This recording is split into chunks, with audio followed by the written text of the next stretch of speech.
Alors les choses changent vraiment depuis 15 ans que nous travaillons sur ce sujet. Il y a eu plusieurs phases. Il y a eu une phase un petit peu avec une vision des choses extrêmement tournée sur le risque. Et puis le début, ça c'était jusqu'à la fin des années 90. Le début des années 2000 était plutôt un début qu'on pourrait qualifier même un peu de strass et paillettes, où il fallait communiquer en tous sens dans des tas de directions.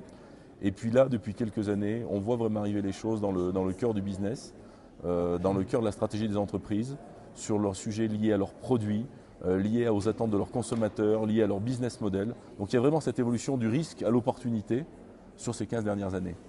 Et j'ai la sensation que les anglo-saxons sont plus transparents dans la manière de communiquer par rapport à certaines entreprises françaises. Est-ce que vous auriez la même remarque? Alors, je ne suis pas d'accord.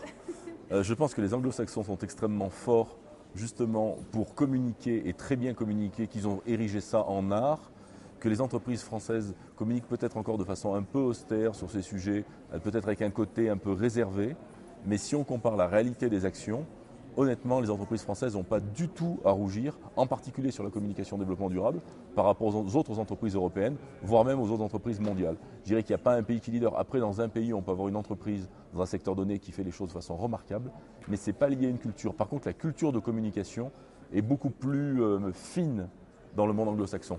Et donc là, quel est le juste équilibre pour justement ne pas être taxé de greenwashing d'un côté et de l'autre, essayer quand même de mettre en avant les petits efforts qu'on peut faire, même si on sait que ça prend du temps. Une grosse entreprise, en tous les cas, a un premier avantage qui est des moyens. Elle a des gros moyens pour agir, donc elle peut agir. Ensuite, si elle agit ne serait-ce qu'un peu, le levier d'action qu'elle a, comme c'est une grosse entreprise, a beaucoup d'impact. Plus on est gros, quand la Chine arrête les sacs plastiques par exemple, ça a un impact quasi mondial sur l'impact environnemental des sacs plastiques. Donc quand on est gros, l'action, même petite, est extrêmement significative en termes d'impact.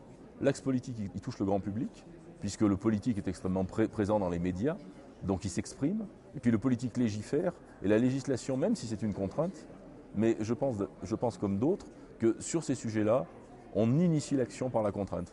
L'individu peut être volontariste dans la proclamation, mais dans l'action, il faut pousser. Et la réglementation est là pour pousser. Donc il faut continuer l'action politique sur ces questions de développement durable pour continuer d'avancer.